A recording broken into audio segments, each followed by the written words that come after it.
Imagine this. It's 1957. It's a crisp Saturday morning, and you've just rolled your brand new V8 Coupe off the dealership lot.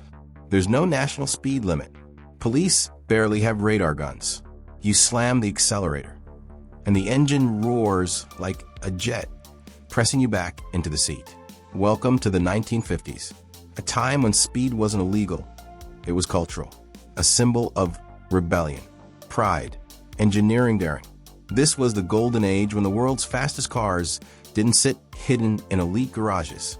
They lived out in the open. Fire-breathing V8s parked in suburban driveways, draped in chrome, defying physics. In this video, we're counting down the 12 fastest cars of the entire decade. These machines weren't just quick, they were revolutionary. They pushed the boundaries of what street legal could mean and turned American roads into racetracks. And here's a twist. Some of these names might surprise you.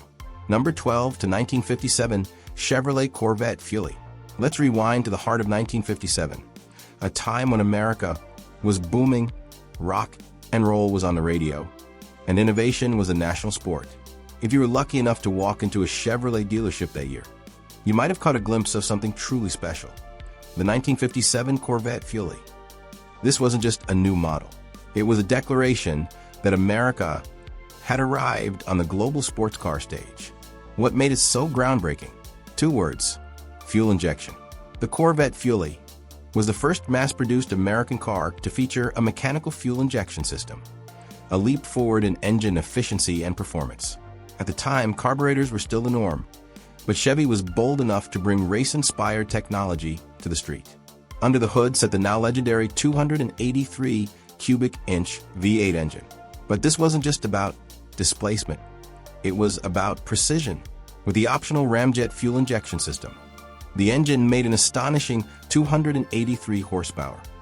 That's 1 horsepower per cubic inch, a ratio that became an instant bragging point and a milestone in American automotive engineering. To put this into perspective, most family sedans of the 1950s took well over 12 seconds to reach 60 miles per hour. The Fuelie Corvette? It could do it in 5.7 seconds, blisteringly fast for its time, and still respectable today. And it wasn't just about straight-line speed. The Corvette's fiberglass body helped keep its weight under 2,600 pounds, giving it a power-to-weight ratio that made it nimble and aggressive on the road. What this car proved was simple. America didn't need to copy Europe. It could develop a sports car with cutting-edge tech, performance, and style that was purely homegrown. Today, surviving 1957 Fuelies are prized by collectors. Models with their original fuel injection systems intact regularly fetch 6 figures, especially those in rare color combinations or with complete documentation.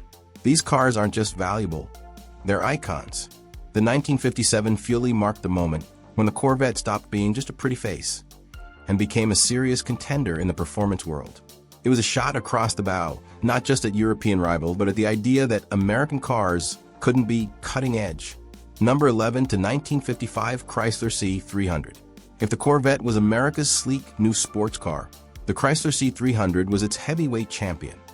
A car that didn't whisper about performance, but shouted it from the rooftops. In 1955, Chrysler wanted to change its image. The company had a reputation for building solid, dependable cars, but not necessarily exciting ones. That all changed with the C-300, the car that many historians now consider the first true American muscle car. Let's talk specs. This two-door hardtop coupe was massive, weighing just shy of 4,000 pounds. But it wasn't built for the drag strip. It was built for the high-speed stock car tracks that were rising in popularity across America, especially in the South. Under the hood sat a 331 cubic inch firepower Hemi V8. But not just any Hemi. Chrysler engineers used racing technology to push this engine far beyond standard specs. They added a hotter camshaft, higher compression ratio, and twin 4-barrel carburetors. The result? A reliable street-legal machine making 300 horsepower, a jaw-dropping number for the time. That's exactly where the name C-300 came from.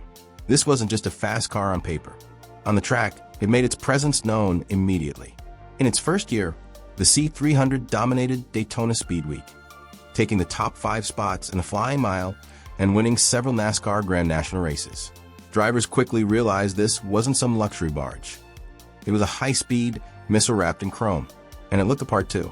The C-300 borrowed the body of the Chrysler New Yorker, but it was cleaner, sportier, and more aggressive.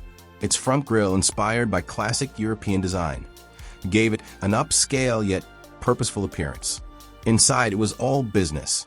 Leather upholstery, a tachometer, and a no-nonsense dashboard. The C-300 laid the groundwork for what would become Chrysler's legendary letter series performance cars, which continued through the 1960s with escalating horsepower and prestige. Today, the 1955 Chrysler C-300 is recognized as a milestone in American performance history. It wasn't just fast for its time, it was a full-on revolution that proved a luxury car could also be a speed demon. Number 10 to 1956 Jaguar XKSS. While America was flexing its muscle with big V8s and dragstrip dominance across the Atlantic, Britain was quietly crafting an entirely different breed of performance car. Elegant, purposeful, born from motorsport. And at the pinnacle of that philosophy sat the 1956 Jaguar XKSS. To understand the XKSS, you need to know the story of the Jaguar D-Type, the car that won the 24 Hours of Le Mans in 1955, 1956, and 1957. Jaguar had developed the D-Type to win races, and when it did, but when they unexpectedly pulled out of motorsport in late 1956, they had 25 leftover D-Type chassis sitting in the factory. Rather than scrap them, Jaguar had a brilliant idea: convert them into road cars. Thus, the Jaguar XKSS was born. It retained almost everything that made the D-Type a legend: the lightweight aluminum monocoque chassis, the sleek aerodynamic body, and the powerful 3.4-liter inline-six engine. That engine produced around 250 horsepower, which might not sound earth-shattering today, but in a car that weighed just over 2,000 pounds, it translated into phenomenal performance. The XKSS could hit 0 to 60 miles per hour in just 5.2 seconds, making it one of the quickest cars in the world at the time. But it wasn't just about numbers. It was about the driving experience. The car was raw, engaging, and emotional.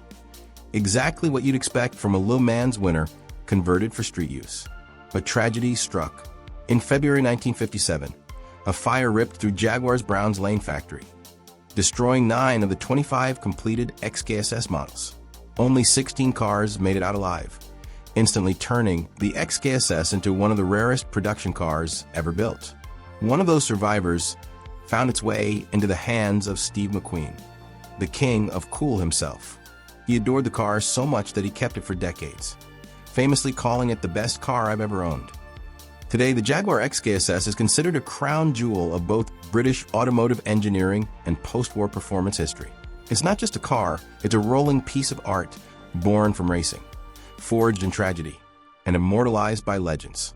Number 9 to 1957 Mercedes-Benz 300 SL Gullwing. At a time when many American cars were giant, chrome-laden land yachts with carbureted V8s, the Mercedes-Benz 300 SL felt like a machine from another planet. It was sleek, smart, and surgically engineered to slice through the air like a scalpel through silk. Originally introduced in 1954, the 300 SL Gullwing was based on the W194 race car, which had taken the motorsport world by storm. By 1957, the final year of Coupe production, the car had reached peak refinement, and it remained one of the fastest and most technologically advanced vehicles on Earth. Let's start with the engine. The 300 SL was powered by a 3.0-liter inline-six, but what made it truly special was its direct fuel injection system, a world first in a production car. That's right, decades before fuel injection became standard, Mercedes had already perfected it. The engine produced 215 horsepower, which combined with a relatively low curb weight, gave the car a top speed of up to 160 miles per hour, unmatched by nearly any road car of the time. But performance wasn't its only party trick. The 300 SL space frame chassis made traditional doors impossible, which led to the creation of the now iconic Gullwing doors. A design so distinctive it became a cultural symbol. Everything about the 300 SL was futuristic: the shape, the engineering, even the badge. This wasn't a brute force muscle car. It was a scalpel, a precision instrument. And while it may have lacked the raw power of a Chrysler or the thunderous soundtrack of a Corvette, it made up for it with balance, poise, and brilliance. Today, original 1957 Gullwings are among the most coveted collector cars in the world, often selling for over $1 million at auction. But beyond the price tag lies a legacy. The car that showed the world that performance could be refined, elegant, and obsessively engineered. Number 8 to 1957 Mercedes-Benz 300 SL Gullwing continued. At full tilt, the 300 SL could reach a top speed of 161 miles per hour, a staggering number for the 1950s. Few cars anywhere on the planet could match that kind of velocity, especially with such composure and grace. And then there were the Gullwing doors, not just a stunning visual, but a practical solution to an engineering challenge. The SL's high, tubular space frame chassis made conventional doors impossible.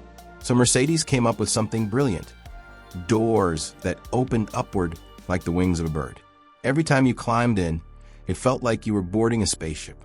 It wasn't just a car, it was an event. The 300 SL wasn't merely fast. It was an embodiment of precision, innovation, and elegance. It showcased what German engineering was truly capable of at a time when many manufacturers were still figuring out what performance meant. Today, the Gullwing stands among the most valuable and iconic collector cars on Earth. It's not just about speed, it's about vision. The 300 SL carried with it the dream of a future we all once imagined: fast, stylish, and undeniably refined. Number 7 to 1954 Oldsmobile Super 88 Rocket V8. Before the term muscle car ever made headlines, the Oldsmobile Super 88 had already nailed the formula. Take a big, powerful engine and drop it into a relatively modest-sized car. What you got was a budget-friendly street warrior that could hold its own against sportier and pricier competition. In 1954, Oldsmobile upgraded the Super 88 with a Rocket V8 engine, a 324 cubic inch powerhouse pushing out 185 horsepower. That might not seem wild today, but for a family sedan in the early 50s, it was downright impressive. But this car wasn't just about raw horsepower. The Super 88 had a lighter body than its Cadillac and Buick siblings, and it was paired with a 4-speed Hydramatic automatic transmission that was smoother and faster than most gearboxes of the era. Combine that with gearing optimized for low-end torque, and you had a sleeper capable of reaching 0 to 60 miles per hour in just around 9 seconds. Faster than some two-door coupes built for performance. But what really gave this car its cultural weight was a name: Rocket. In a decade obsessed with the space race, jet propulsion, and atomic power, the Rocket V8 name wasn't just clever branding. It was a symbol of optimism, progress, and American ambition. The Super 88 wasn't the loudest or the flashiest, but it earned its place in history by proving that speed didn't have to be expensive or exotic. It was a powerful car for the people, and it helped pave the way for every muscle car that followed. Number 6 to 1957 Ford Thunderbird E-Code. When Ford introduced the Thunderbird in 1955, it wasn't meant to be a sports car. In fact, Ford deliberately positioned it as a personal luxury car, something stylish and spirited, but not intended to go toe-to-toe with European racers. That all started to change in 1957, with the debut of the rare and powerful E-Code Thunderbird. This version was more than just a looker. Under its elegant hood was a 312 cubic inch V8, equipped with dual 4-barrel carburetors, producing up to 270 horsepower. That output placed it in the same league as dedicated performance cars of the era. Despite its hefty curb weight, the E-Code T-Bird could rocket from 0 to 60 miles per hour in just 8.5 seconds, a remarkable number for what was marketed as a luxury cruiser. The secret was in the torque-rich engine and smart gearing that gave the car a balance of grace and grunt. But here's the twist: Ford didn't build many.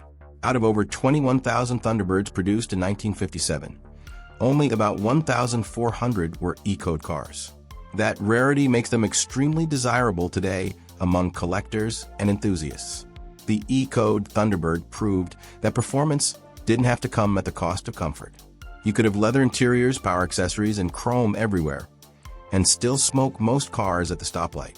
This was the car for the gentleman racer, for someone who wanted power underfoot without sacrificing class.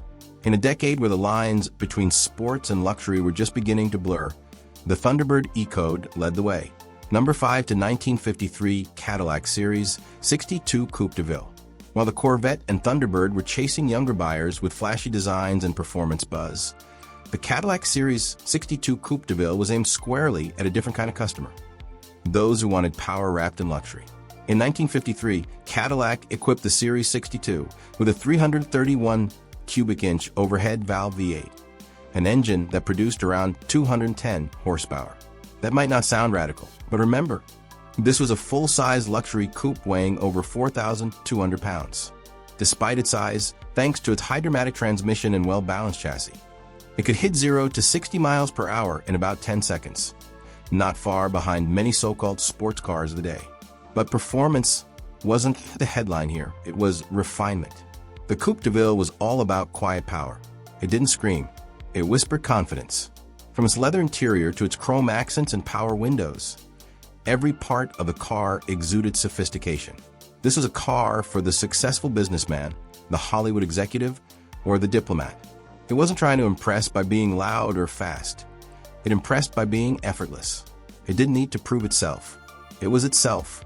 On this list, the Series 62 represents a different kind of speed, refined, dignified, and unmistakably American. It's a reminder that performance can come in many forms, and sometimes the most powerful statement is the one made quietly. Number 4 to 1958, Dodge D500 Super D. By 1958, Chrysler was making headlines with its high-performance 300-letter series. But over at Dodge, something more subtle, and perhaps more sinister, was brewing. Enter the Dodge D500 Super D, a car that looked like an ordinary family sedan, but packed a performance punch that could leave sports cars gasping in its wake. Built on a full-size sedan platform, the Super D wasn't just a styling upgrade or trim package.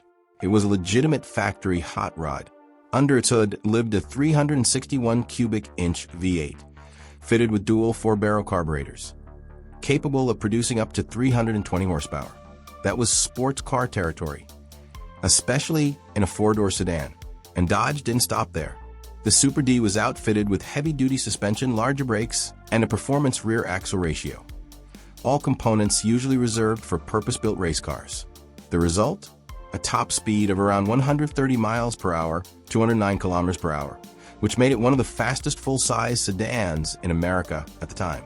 What made the D500 Super D so fascinating was its undercover appeal.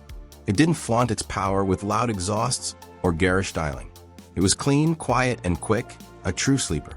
It was the car you bought if you want to keep a low profile, but still dominate every stretch of open road. In a decade obsessed with status and image, the Super D appealed to the quiet thrill seeker, someone who didn't need attention but knew how to take it when it counted. It was fast, understated, and ahead of its time. And for that, it earns a rightful spot on this list. Number 3 to 1956, Studebaker Golden Hawk. When people talk about the fastest cars of the 1950s, Studebaker is rarely part of the conversation. They weren't one of the big three. They didn't have bottomless R&D budgets or flashy race teams. But in 1956, this small independent automaker from South Bend, Indiana, released a car that made the entire industry do a double take, the Studebaker Golden Hawk. Beneath its long, aggressive hood was a surprise, a 352 cubic inch V8 sourced from Packard, delivering a potent 275 horsepower. That was a massive number for the time, especially considering the Golden Hawk weighed just around 3,500 pounds. The result? A coupe that could sprint from 0 to 60 miles per hour in just 7.8 seconds, quicker than many larger, more expensive American cars of the era, and even faster than some European sports cars. But the Golden Hawk wasn't just about stats. It was a driver's car with tight, confident steering, a throaty exhaust note, and head-turning styling that was both futuristic and elegant. It offered an experience that was emotional and engaging. Its unique two-tone paint, bold tail fins, and low-slung stance gave it a look all its own. The Golden Hawk never achieved the household name status of the Corvette or Chrysler 300C, but it didn't need to. It proved that with the right ideas and a bold vision, even an underdog could punch well above its weight. On this list, it stands tall as a symbol of stealthy speed and unfiltered American engineering. Number 2 to 1957, DeSoto Adventurer. In the 1950s, DeSoto often sat in the shadows of its more famous siblings, Chrysler, Dodge, and Plymouth. But in 1957, It stepped out of the shadows with a car that dared to blend speed and sophistication into a limited edition package. The DeSoto Adventurer. Unlike many top-trim models of the era that were mostly about chrome and comfort, the Adventurer was the real deal. Under the hood was a 345 cubic inch Hemi V8. And yes, it made 345 horsepower. That's 1 horsepower per cubic inch, a benchmark that even today's car makers love to brag about. But it wasn't just the engine. The Adventurer featured a beefed-up chassis, a 3-speed torque-flight automatic transmission, larger brakes, and performance-tuned suspension, making it one of the best-handling full-size American cars of the era. It could hit a top speed of around 130 miles per hour, 209 kilometers per hour, right up there with many European race-bred machines of the day. Inside, it was all about exclusivity. Adventurers came standard with gold anodized trim, special badging, leather interiors, and cutting-edge touches like a record player option and power everything. It was as much a status symbol as it was a road weapon. Sadly, DeSoto wouldn't survive the coming decade. The brand was discontinued in the early 60s, and the Adventurer faded into obscurity. But for that brief moment in 1957, it stood toe-to-toe with the giants and dared to be fast, stylish, and rare. Today, it's one of the most overlooked high-performance machines of the era, and it deserves a comeback in the conversation. Number 1 to 1955 Porsche 550 Spyder. Among a list dominated by thundering American V8s and chrome-covered giants, our number 1 pick is something entirely different. Smaller, lighter, more precise, and arguably the most dangerous of them all. Meet the 1955 Porsche 550 Spyder. Born in 1953 and perfected by 1955, the 550 Spyder was a purebred racing machine from Germany. Designed not to cruise the boulevard, but to conquer the track. Power came from a 1.5-liter flat-4 engine, producing just 110 horsepower, a number that seems laughable compared to American rivals. But then you realize the car weighed only about 1,200 pounds. That gave it a staggering power-to-weight ratio. The result? 0 to 60 miles per hour in under 7 seconds, and a top speed of around 140 miles per hour. It didn't roar, it howled. It didn't dominate with brute force. It danced with finesse. What made the 550 Spyder truly terrifying wasn't just its speed, it was its razor-sharp reflexes. It sat low, handled like a scalpel, and required serious driving skill.